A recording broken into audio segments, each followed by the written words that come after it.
अवांखे update कयूं सखर मां IBA university में पाकिस्तान लिटरेचर फेस्टिवल सखर जूं तकरीबूं जारी।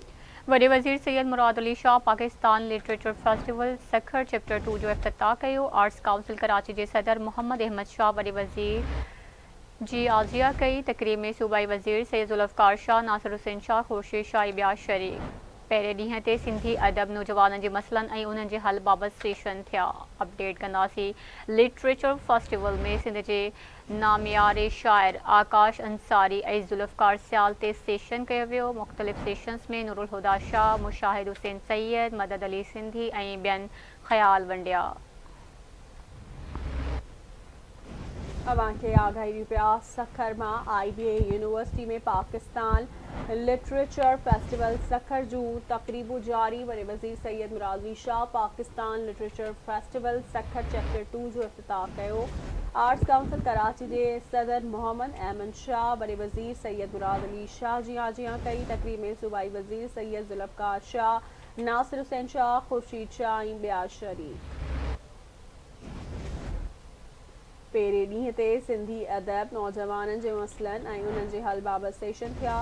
लिटरेचर फेस्टिवल में सिंध जे नामियारे शाइर आकाश अंसारी ऐं ज़ुल्फ़कार सियाल ते सेशन कराया विया। तफ़सील मालूम कंदासीं शाहिद चन्ना खां। शाहिद अपडेट कजो, कहिड़ा तफ़सील आहिनि? जी बिल्कुल। Art council of Pakistan Karachi जे ज़ेर एहतमाम बरोज़ा पाकिस्तान लिटरेचर फेस्टिवल 2025 चैप्टर 2 जी इब्तिदाई तकरीब IBA यूनिवर्सिटी में मुनक़द कई वई, जंहिंजो इफ्तिताह वॾो वज़ीर सैयद मुराद अली शाह कयो।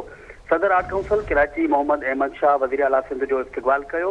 इब्तिदाई तकरीब में सूबाई वज़ीर सक़ाफ़त ऐं सियाहत सैयद ज़ुल्फ़कार अली शाह, नासिर हुसैन शाह, मुशाहिद हुसैन सैयद, मेयर सखर अरसलान इस्लाम शेख, ज़िले काउंसिल चेयरमैन सैयद कुमेल हैदर शाह ऐं अली हसन ज़रदारी, आवेज़ कादिर शाह, ज़िया हसन लंजार, मुकेश कुमार, गुलानबी मेमन, फरूख शाह, नोमान इस्लाम शेख, मदद अली सिंधी, मुमताज़ बुखारी, अदाकार मुस्तफ़ा कुरैशी, मुनवर सईद, नूरुल हुदा शाह, सुल्ताना सिद्दीकी, कासिम नवीद। फेस्टिवल में मरूफ गुलाकार अली अज़मत हावी, अख्तर चनाल ज़हरी, खुद गर्ज अरमान रहीम, मुनीफ खान जज़ीरी ऐं मुस्तफ़ा बलोच परफॉर्म करण लाइ शिरकत फेस्टिवल में कई। सिंध जे वॾो शाइर आकाश अंसारी ऐं ज़ुल्फ़कार सियाल ते बि सेशन थिया।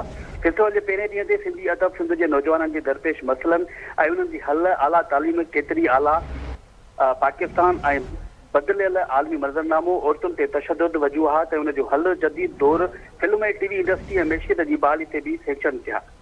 मरूफ अदाकार शाइस्ता लोधी, सुल्ताना सिद्दीकी, सोहेल वलायत, यूसुफ बशीर, नौजवान शाइर अली ज़रियो, उमेर नजफी, तहसीब हाफी, फरिया नकवी, इमरान अवामी, अली अज़मत, मज़हिया फनकार अली गुल मला, सोराब सुमरो, अदल सुमरो, अयाज़ गुल, नूरुल शाह ऐं ॿियनि मुख़्तलिफ़ मौज़ुअनि ते सेशन कया आहिनि। जी महिरबानी अवां जी अपडेट करण लाइ।